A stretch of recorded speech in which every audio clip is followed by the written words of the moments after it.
Should you build a homestead? Is building right for you? Well, I'm going to share my honest feedback, and with that comes 6 different qualities that you need to have to be able to build a home and turn it into a homestead.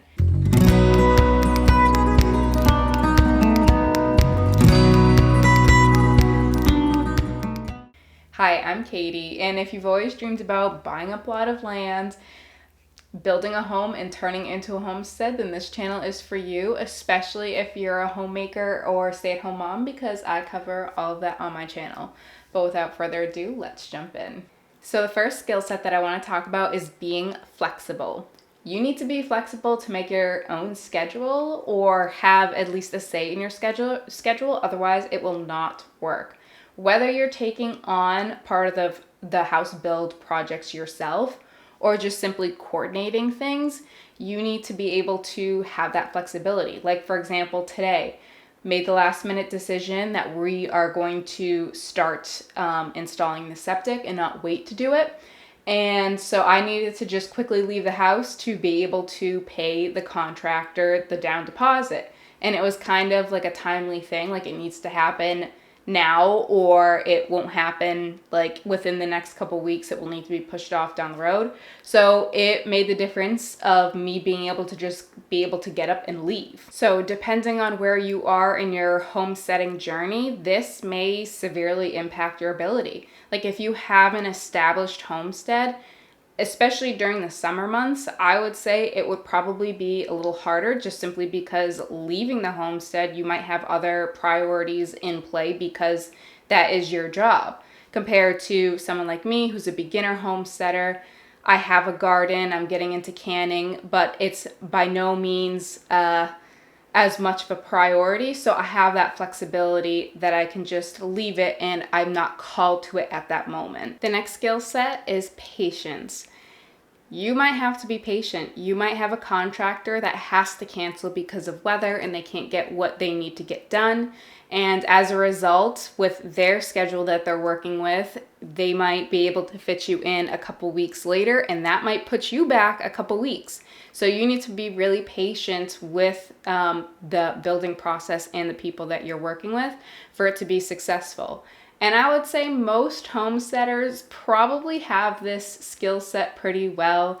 I mean, to build a homestead, it requires patience. It's not an overnight process. It's a slow and steady mentality where you're patiently chipping away at either the things that need to get done or simply just learning and growing in your homesteading lifestyle. I would even say just the idea of collecting the seeds that you need and sprouting them and then planting them and watering them and waiting for them to bear fruit or flowers, that in of itself is like you need to have patience for that. So I think patience is a good one for people who are drawn to homesteading in the essence of needing that for the home build process. The third skill set is connections. It's all about who you know. It really is. In most things in life it is, especially when it comes to building a home to turn it into a homestead.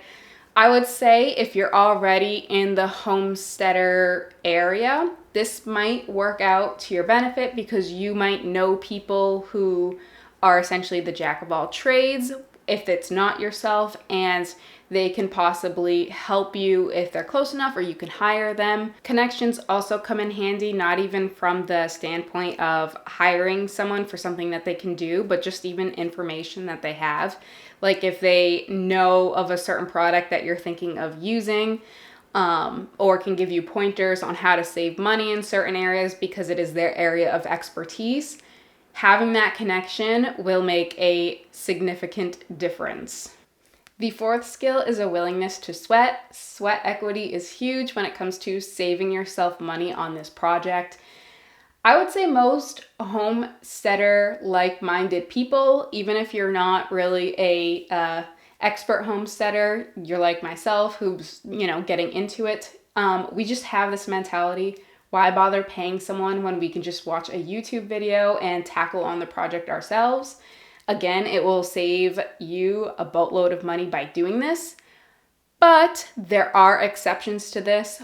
obviously. It's kind of like canning. Some things that you end up finding out after the fact, like, oh, I broke even, or I actually spent more money in trying to can this food item than I would have if I just bought it at the store. This is really apparent for those areas where you'll have to buy expensive tools for, where hiring a professional would have just been so much easier.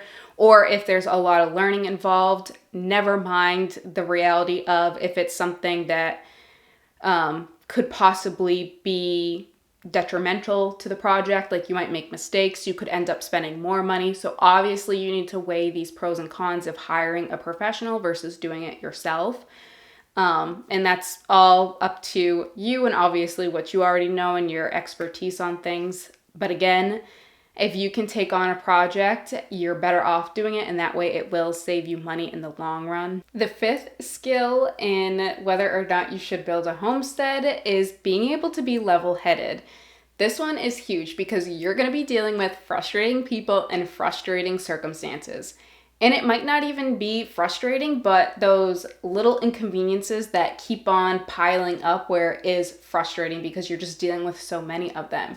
It could be things like suddenly your porta-john goes missing, true story, and now you're calling up the company trying to figure out what happened and replace it just for them to double charge you. Or you keep on reaching out to the contractor that you got a good recommendation from, that's a very reasonable price, to get a quote on what you need quoted for, and you're able to get in contact with him, but he just never sends you the quote. Or even just having conservation do some things where you have to do additional steps or do additional stuff that seems a little excessive, and you can't help but wonder if it's because they were butting heads with your engineer. All of these little things can pile up and it can really beat you down if you let it. So that's why being level-headed is so important in this process. So do I think homesteaders have a natural ability to be more level-headed? I don't know, perhaps, maybe in some ways, but honestly, I do think it's just more of a personality style. But again, being level-headed will make such a big impact in this home building process. Last up on the list, the last skill that you need to be able to build a home and turn it into a homestead is project management skills. Now, this is so important. Project management skills really kind of go across the board. It's just simply being like organized, being able to communicate effectively and clearly, being good with scheduling and time management, being able to be good with money and money management. All of that sort of stuff falls under the bracket of project management. Personally, I had a project management position before I decided to become a homemaker, so I was gifted with the ability to really sharpen my skills, but I will say this, those skills were just always there. It's just who I am. Do I think that homesteading or people getting into homesteading have these skill sets? Absolutely. If anything, I think it's kind of not talked about enough or not recognized enough. A homestead is a big project. You know what I mean? You are managing the homestead.